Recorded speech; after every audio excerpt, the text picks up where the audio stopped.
दोस्तों नेक्स्ट हम लोग क्यूब का इक्विवेलेंट रेजिस्टेंस निकाल रहे हैं अबाउट एज, कोई भी एक एज के अबाउट।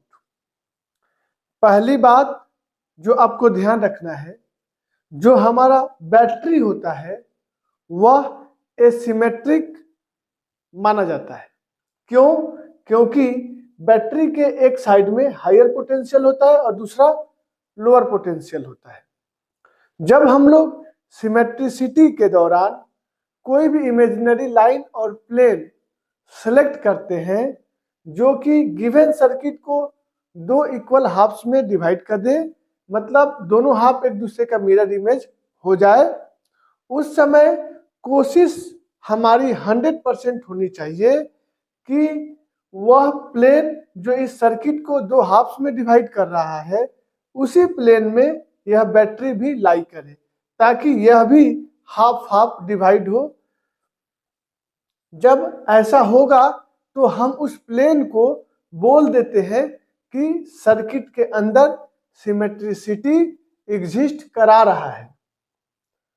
इसलिए अगर इस सर्किट को आप देखोगे, एज ए और बी जो टर्मिनल है इसके अबाउट सिमेट्रिसिटी खोजेंगे तो आपके दिमाग में आएगा कि एक ऐसा प्लेन लेते हैं जो पूरे क्यूब को दो इक्वल हाफ में डिवाइड कर दे। ऐसा जब करोगे तो आपको ज्योमेट्रिकली सिमेट्री दिखेगा, लेकिन इलेक्ट्रिकली सिमेट्री नहीं दिखेगा।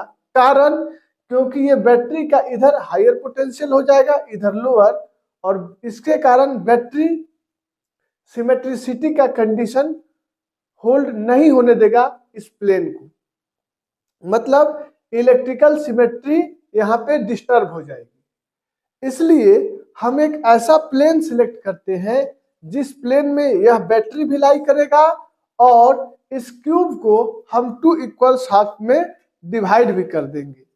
हमने जो ये अपना बी टर्मिनल है, इस बी टर्मिनल को पकड़ा, यह पॉइंट और ये लास्ट वाला पॉइंट, इससे पास करता हुआ एक लाइन ड्रॉ करिए।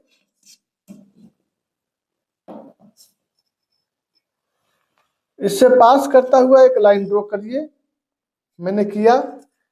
सिमिलरली ए टर्मिनल और इस एंड को पकड़ के मैं एक लाइन ड्रॉ कर रहा हूं।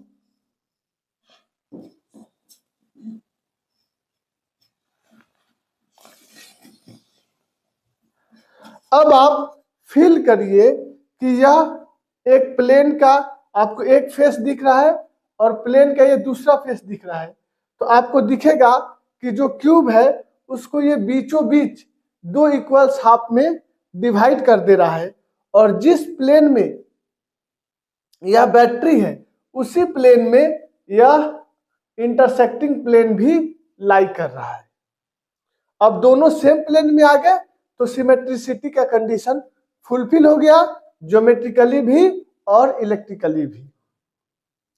अब अगर इससे करंट हम आई पास करवाए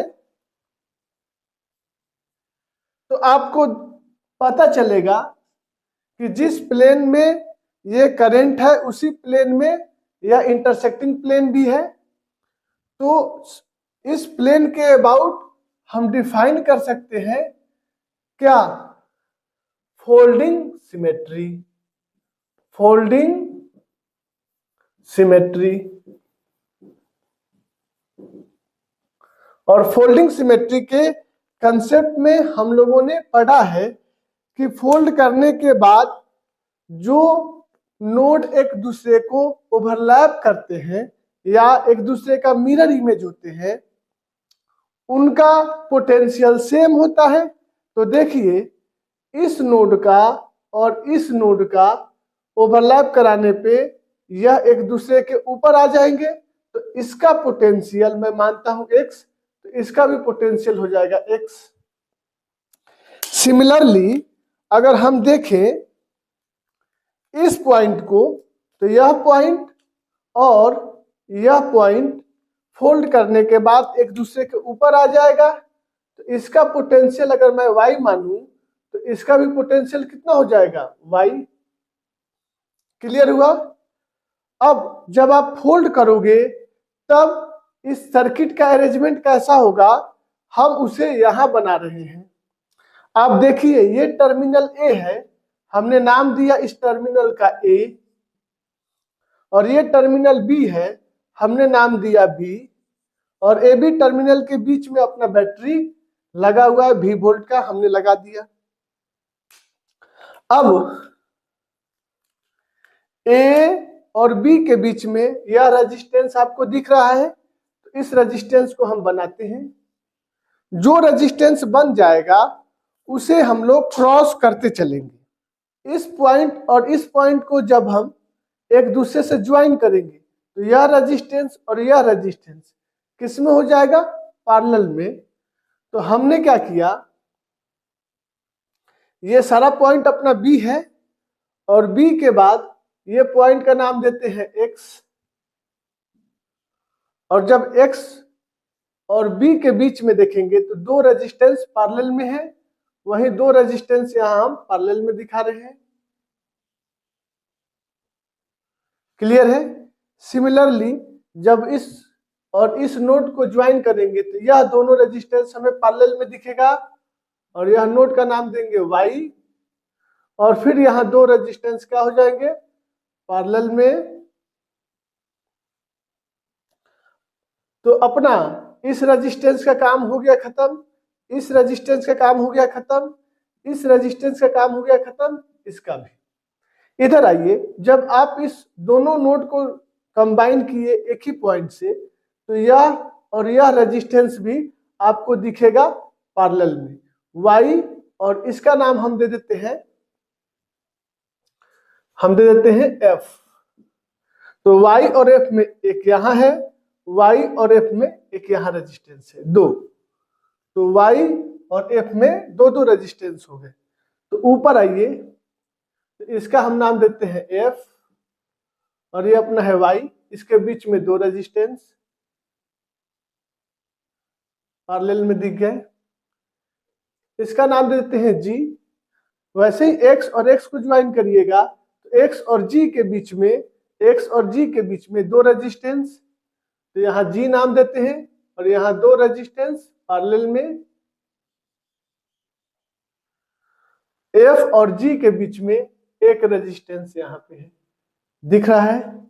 तो ये सारा रेजिस्टेंस अपना काम में हो गया। लेकिन जब हम इसको मतलब इस पॉइंट को ओवरलैप कराए इस पॉइंट से, तो यह रेजिस्टेंस इसके ऊपर आ जाएगा। वैसे इस पॉइंट को यहाँ पे कराएंगे तो फिर यहाँ से भी दिखेगा कि ये दोनों रेजिस्टेंस एक दूसरे के ऊपर आ जाएगा, मतलब पैरेलल कॉम्बिनेशन में। तो यहाँ पे दिखाइए कि y से एक रेजिस्टेंस, और यहाँ से एक और y से एक रेजिस्टेंस कनेक्टेड होगा, और ये मिल जाएंगे x से। इन सबका वैल्यू कितना है, RR है। अब फाइनली कैलकुलेट करते हैं सीरीज और पैरेलल कॉम्बिनेशन से। ये दोनों रेजिस्टेंस को जब हम सॉल्व करेंगे, RR का, ये दोनों पैरेलल में है तो R/2 हो जाएगा। वैसे ही इसे सॉल्व करेंगे, RR रेजिस्टेंस का वैल्यू है तो ये भी R/2 का हो जाएगा, इसका भी वैल्यू R, इसका भी वैल्यू R, तो ये भी R/2। यहाँ भी दोनों पैरेलल में है तो ये भी R/2, यहाँ ये दोनों पैरेलल में है तो ये भी R/2, यह तो R है ही, यह R है ही।